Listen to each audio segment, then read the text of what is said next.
Nintendo has released Update 4.1 for Switch, bringing quite an intriguing, though vaguely detailed, stability improvement regarding motion controls. The company says there's a fix for waggling, responding incorrectly, but doesn't offer any examples of the issue other than saying it caused motion controls to respond incorrectly when playing games that use that feature. I've seen a few people say the update has helped them already with things like tanks in Mario Odyssey, so that's good. I actually personally haven't had many motion control issues with the Switch since launch, but now that we've spoken about an update, it is my duty to ask, where that virtual console at, Nintendo? So it looks like Wolverine might get to fight alongside the Avengers after all on the silver screen. CNBC is reporting that Disney is close to acquiring 21st Century Fox's film and TV properties, with an announcement possibly even happening next week.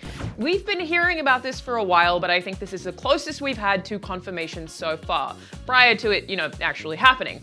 So we thought we'd take a proper deep dive into what this might actually mean. On top of Disney gaining rights to X-Men and James Cameron's Avatar, it would also be a big pickup on the TV front, especially since the house that Mickey Mouse built is working on a Netflix streaming competitor, which could just end up being Hulu. Right now, Disney owns 30% of Hulu as is, so if they also buy Fox's 30% stake, it would move Disney up to 60%. That'd make them the majority owner, with Comcast at 30% and Time Warner at 10%. Ultimately, that means Disney could easily turn Hulu into that Netflix streaming competitor, rather than making their own service like we previously expected.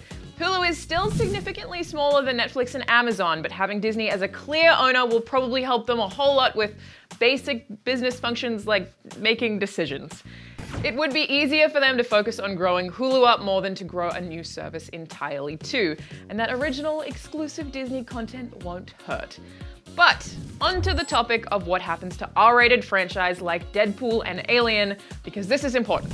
John August and Craig Mazin, the screenwriters for Charlie and the Chocolate Factory and the Hangover trilogy respectively, recently discussed on their Script Notes podcast that Disney generally uses other studios under its purview to produce R-rated films.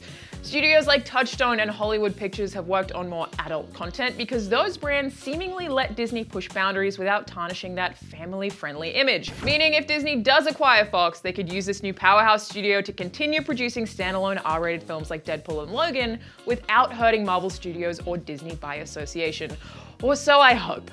That's your daily fix for December 5th. Now that you're caught up on the news, check out our Game of the Year nominees with this video. I think I've finally decided that mine are The Legend of Zelda Breath of the Wild, Wolfenstein 2: The New Colossus, and Divinity Original Sin 2, but I haven't finished Persona 5 yet, also near ruled. Oh, this is quickly getting stressful, so with that, I'm Alana Pierce. Don't forget to download the IGN app, and remember you can get your fix anytime online at IGN.